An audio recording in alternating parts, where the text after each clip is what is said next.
Labour Party confirms NLC's sacking of its National Secretariat. Lambasts Ajaero, threatens court action.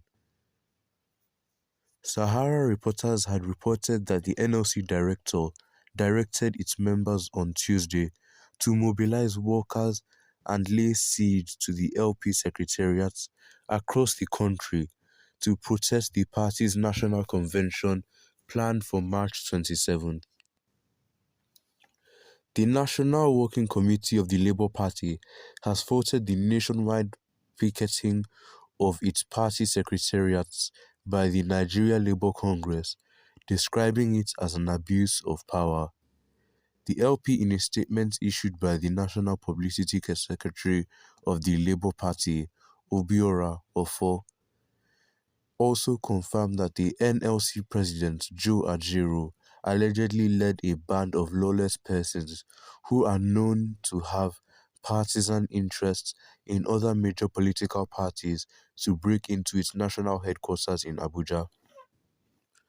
Sahara reporters had reported that the NLC directed its members on Tuesday to mobilize workers and lay siege to the LP secretariats across the country to protest the party's national convention planned for March 27th.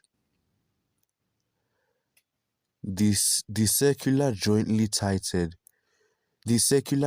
signed by the chairman and secretary of the NLC Political Commission, Titus Amba, and Chris Uyot, also demanded the immediate resignation or sacking of the national chairman of the party, Julius Abure, over the alleged financial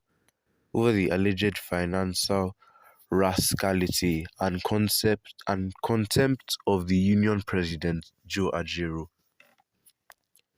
Scores of protesting NLC members had gathered at the LP national headquarters in Abuja on Wednesday, chanting solidarity songs and calling for the sacking of the party leadership.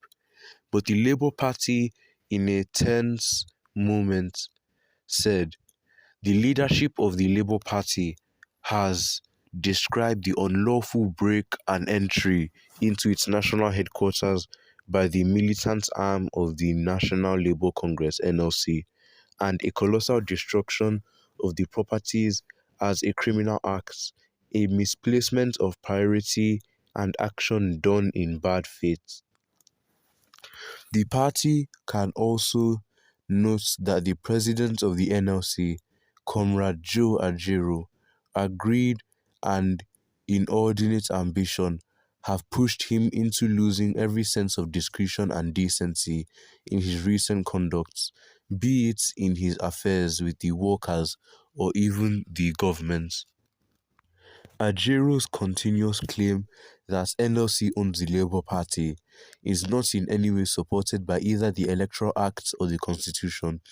For his information, a political party is owned by those who are card-carrying or financial members of the party. We are aware that more than 90% of the members of the NLC have not met this condition and therefore cannot claim to be the owners of the party. The Constitution also provides that no organization can own any other organization. The NLC as an organization can therefore not claim the ownership of the Labour Party.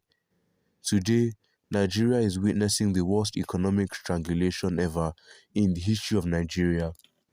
Issues such as poor workers' wages, high inflation and insecurity with Nigeria turning to a Hobbesian state. Yet after a year of his assumption of office, Ajaero has chosen to ignore all these national challenges. It would interest you to know that Ajaero's NLC is yet to successfully picket any federal government establishments. His attempt to extend his rascality into Imo State was met with a higher and brutal force. Unfortunately for us in the Labour Party, we do not command any force, unlike the NLC that is now encouraging militancy within its ranks. By its own constitution, The NLC cannot even call for a picketing of any establishment without a directive of its NEC. But what we saw was a political committee acting out an illegal script by Ajaero. The committee has no legal right to call an action in the nature of picketing or breaking and entering into a political party where most of them are not even members. The present NLC leadership is politicized. It has left its primary responsibilities of defending Nigerian workers and has delved deeply into partisan politics, and this is a bad omen for the working community.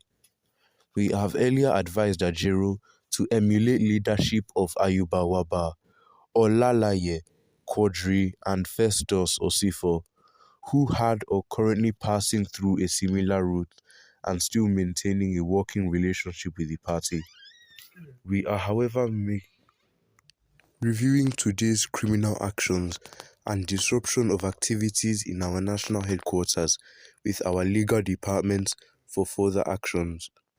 What we saw today appears to be a personal vendetta against the national chairman, Julius Abure, who they called several unprintable names, including labeling him a thief. We are certainly going to take legal action on matters of libel. Well, what are your opinions on this? Make sure to leave them in the comments down below, and don't forget to like and subscribe, and make sure to share this video with your family and friends so that they know what is going on and they